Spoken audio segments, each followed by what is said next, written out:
A fachada sul do Santuário Nacional é como um livro aberto, que revela os grandes mistérios da nossa fé. Os dois grandes braços da colunata do santuário nos acolhem e nos introduzem no mistério da comunhão dos santos e santas da Igreja. No alto dos 26 arcos frontais, encontramos mosaicos que refletem sobre o mistério da nossa fé. Por isso, hoje, no Jornada Bíblica, vamos refletir sobre os mosaicos que cobrem os arcos da colunata do lado direito da fachada sul do santuário. Ali, vamos encontrar os rostos dos primeiros brasileiros que nos antecederam na fé, grandes figuras da história da Igreja e alguns santos que nos fazem mergulhar profundamente na tradição cristã que deve alimentar a nossa caminhada de fé.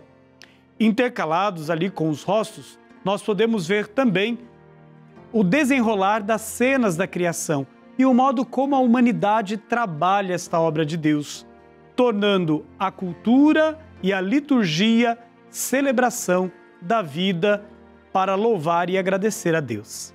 Acompanhe conosco essa catequese visual que une a tradição das Sagradas Escrituras e a arte sacra em uma profunda experiência de fé, pois essa é a nossa caminhada de fé e vida, e é sobre nossa história, esta é a nossa jornada bíblica. No alto dos 13 arcos da colunata da direita da Basílica, a beleza da criação se revela em imagens que nos conduzem ao início de tudo. Tudo começa com a luz, um rastro dourado que rompe a escuridão, lembrando o primeiro gesto criador de Deus. De um lado, os luminares, que iluminam o mundo. Do outro, o círio pascal, que ilumina a nossa fé. As águas que se separam e as fontes de vida que sustentam o homem e a mulher. A criação das plantas e a colheita do trigo e da uva que se tornam alimento e celebração. Até mesmo os animais, do voo das aves ao símbolo do pelicano, imagem de Cristo, que se entrega por amor.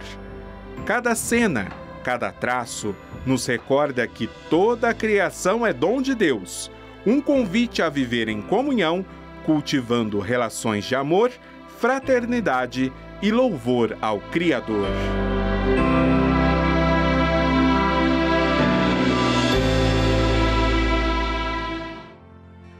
Denis, que alegria poder encontrá-lo mais uma vez aqui no nosso programa. Você que está nos ajudando neste mês da Bíblia a fazermos, então, este caminho de fé, este caminho de conhecimento das Sagradas Escrituras. Há mais de 50 anos, a Igreja no Brasil, ela se dedica, a celebrar o mês de setembro como o mês da Bíblia. E é muito interessante, Denis, porque o Papa Francisco, quando instituiu o domingo no mês de janeiro para celebrar a Palavra de Deus, a Igreja no Brasil ela recebeu a autorização não para celebrar em janeiro, mas para celebrar em setembro, dado este caminho e todo este esforço de vocês biblistas de ajudarem as comunidades a organizarem círculos bíblicos, a se debruçarem sobre a Palavra de Deus, a conhecerem esta palavra não de uma forma superficial, mas entrar nas entrelinhas do texto e perceber a mensagem de tudo isso. E claro, o Santuário Nacional, ele oferece a sua contribuição como casa do povo brasileiro através da sua arte, através dessas cenas que hoje revestem as paredes externas aqui do santuário. Dando continuidade a essa nossa jornada, nós falamos de muitas coisas bonitas na semana passada e hoje a gente quer começar então pensando, esta relação de um diálogo entre criação e liturgia. E aí eu perguntaria para você, contemplando esta arte que o santuário está colocando, fazendo aparecer nas paredes do santuário, como que a gente pode relacionar a questão natureza, cultura e fé? Muito bonito, porque quando Deus cria, Ele cria tudo, Ele cria o mundo todo e isso que é representado nestas imagens que nós vimos, porque se relacionam ao Gênesis, à criação. Isso tem a ver com toda a Sagrada Escritura e com toda a doutrina da nossa fé. Porque se o senhor perceber, qual é o primeiro versículo que aparece na Bíblia? No princípio, Deus fez o céu e a terra, ou seja, Deus criou todo esse mundo. E qual é o primeiro artigo da nossa fé? Que a gente crê em Deus Todo-Poderoso que fez o céu e a terra. Ou seja, nós cremos nisso, é parte da nossa fé, que Deus é o Criador de todo o mundo. Ele não criou apenas o ser humano, Ele criou também tudo que habita esse mundo, né? Por isso, inclusive, diz para Adão e diz para Eva, vocês cultivem o jardim aí, vocês guardem o jardim. Ou seja, é nossa responsabilidade, enquanto seres humanos, cuidarmos da nossa casa comum, como nos ensinou o Papa Francisco, né?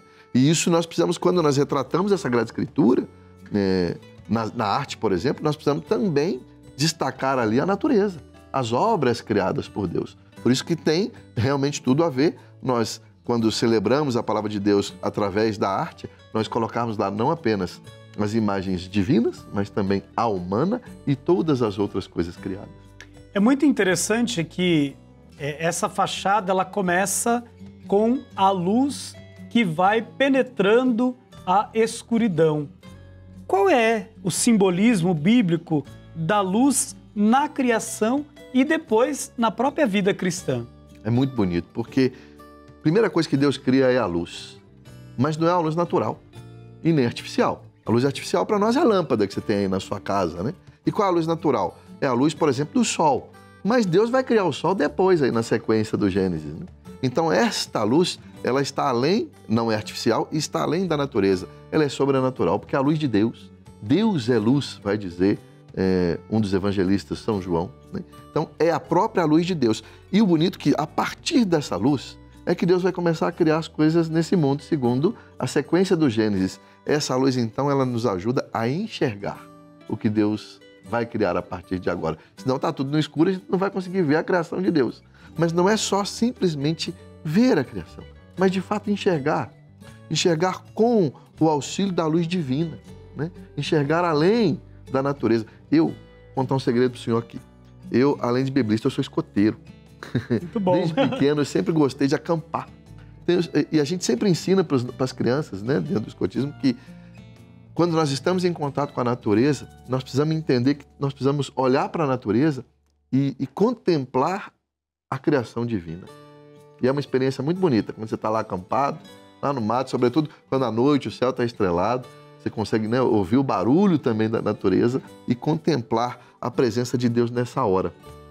Justamente por isso, porque esta luz, ela é mais do que artificial ou natural, mas é a própria luz de Deus que nos faz enxergar as coisas, o mundo, a vida, a si mesmo, ao outro, de uma outra forma. E até interessante, né, Denis, você falando aí dos escoteiros. Eu me lembro que tem a Romaria dos Escoteiros aqui no santuário. Eles fazem até o caracol lá na frente da tribuna ali da Papa Bento XVI.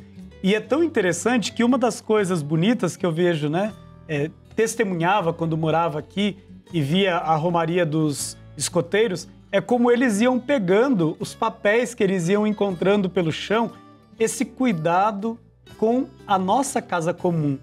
São crianças, jovens, adolescentes que talvez poderiam estar, né, fazendo tantas outras coisas, mas essa sensibilidade de cuidar desse ambiente, que às vezes eles visitam uma vez por ano, mas cuidar para o outro. Então é muito interessante, né, essa dimensão do cuidado humano e do cuidado que Deus nos ensina a ter um para com o outro. Denis, ali na obra também a gente vê os elementos da natureza. A gente vê água, a gente vê, né, observa o retrato do ar, as plantas, e tudo ali é colocado para revelar, né, esta presença de Deus, esta criação de Deus a serviço do homem. Como entender nestes mosaicos toda essa simbologia, todos esses elementos que ali são colocados? Como relacionar tudo isso com a nossa fé? Bonito que aí nós estamos falando de Sagrada Escritura, ainda mais nesse mês de setembro. Se nós percebermos, padre, na Bíblia, os elementos, eles se tornam sagrados para nós, ou representam o sagrado para nós.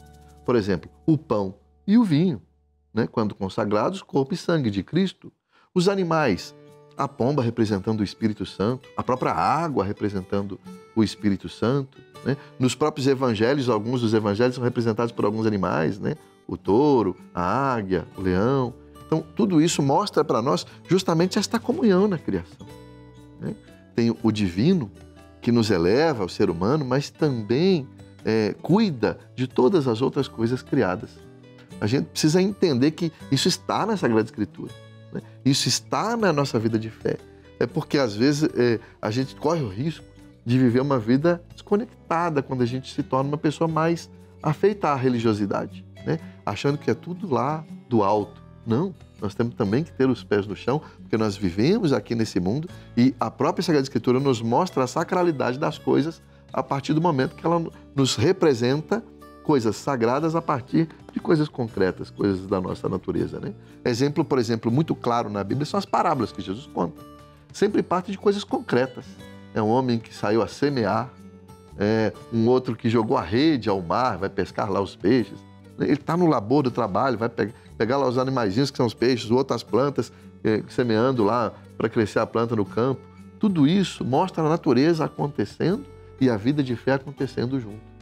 Isso é interessante porque nos faz crescer na consciência daquilo que nós devemos viver. E aí a gente começa a perceber a importância da Laudato Si.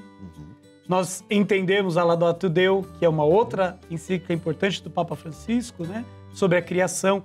E a gente vai entendendo todo esse esforço também da Igreja em demonstrar que esta casa comum, tantas vezes ultrajada, tantas vezes destruída pelos nossos irmãos e irmãs, nós devemos recuperar a consciência do cuidado para com ela, porque ela é obra de Deus. Matar a criação é matar o próprio Deus, é deixar Deus de lado na nossa vida.